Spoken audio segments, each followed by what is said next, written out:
It is update day for the new era of Fortnite Creative, which means we not only get 1.0 updates, but we also get 2.0 updates. So without further ado, let's see everything that is new in Creative 1.0 and 2.0. In old style fashion, we're gonna start inside Creative and show everything that basically overlaps now with Creative 2.0 and 1.0. So, alright, so for these first ones, everybody should have them, no matter if you're on still 1.0 or if you're 2.0. The first thing that's probably insane to 1.0 players is that we finally have new barrier styles for the barrier device. For 1.0 players, this is obviously an insane deal. Obviously, in Creative 2.0, you can basically do them yourselves by now. But if you go inside the barrier device, you can now see that we have a bunch of new barrier styles, which from my understanding are all the devices which were in the Kid Leroy concert. So we have all of these nice effects here, the fire one.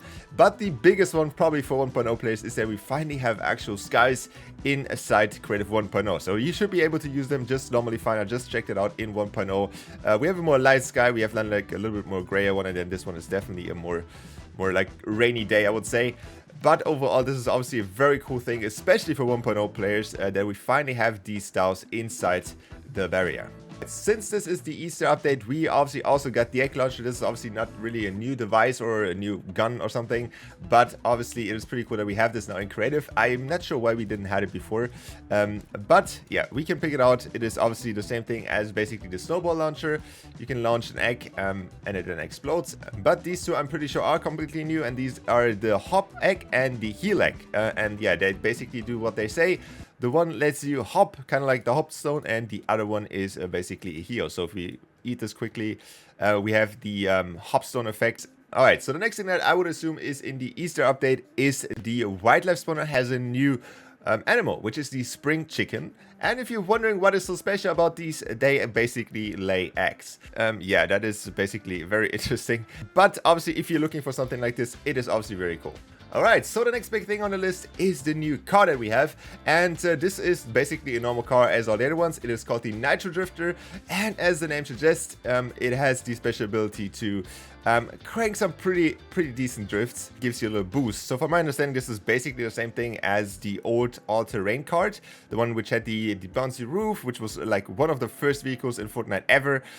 So you basically have now a cooler version, so it's the cooler Daniel of the quad kart. Or the all-terrain card, I think it was called. And these are all the styles that I could find for now. The card doesn't have the option to actually change the style by itself, but if you respawn it, it just basically changes. I have to admit, it does look really dank at night, and definitely something that you would definitely want to use in like a Need for Speed, Tokyo Drift style of map. But other than that, it is pretty much just a normal vehicle. And for the last and final one, we have the channel device. No, this has nothing really to do with the channels that we had in Fortnite Creative before. Rather, so has something to do with just optimizing your progress and, you know, using the new event binding system. But how this device works, from my understanding, is that you can basically store values inside of this device. So, for example, you want to trigger multiple things at once. Instead of just linking them to one device, so for example, if you want to enable and disable these two here, instead of just triggering them directly, we can store them inside of the channel device and then trigger them with the channel. This is obviously great if you want to later change something or add new devices that trigger, for example, these two barrier devices.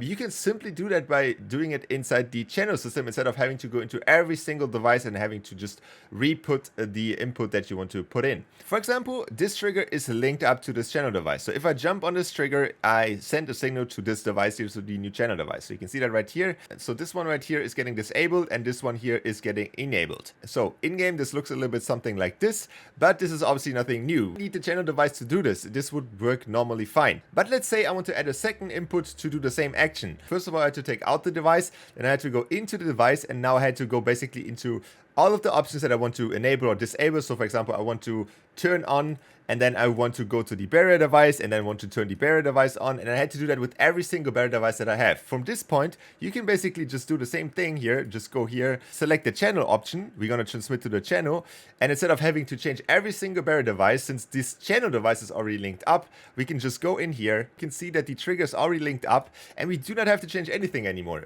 This is already working completely fine without me having to actually go inside the barrier devices and have to change the inputs. So now you can see I could jump on the trigger device, or I can just simply switch the switch without having to change actually anything. And I think it goes without saying that this obviously all works in Creative 2.0 / in Uefn as well. Alright, and a few minor things. We also now have the energy max, the energy recharge amount, and the energy recharge delay in the island settings, so you can basically change them as well. And if we scroll down a little bit, we do have an edit mode, pickaxe enable on or off. So if you want to have an pickaxe in your island while in edit mode, which obviously if you're from Fortnite Creative, you know that that could have been a little bit helpful in the past. So for Uefn only, I haven't found anything specifically. Obviously, we got all the stuff that we have in Creative 1.0, obviously also in Creative 2.0, which obviously makes sense, but I haven't found anything that is like crazy new modes or anything that got enabled which we didn't have before.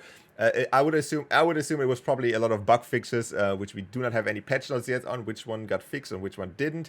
But that wraps it up. For this update. Hope you enjoyed this one, and I will definitely keep you up to date if we actually got something new, and I will follow that up with a different video. So thank you guys for watching, and I will see you guys back in the next one. Bye.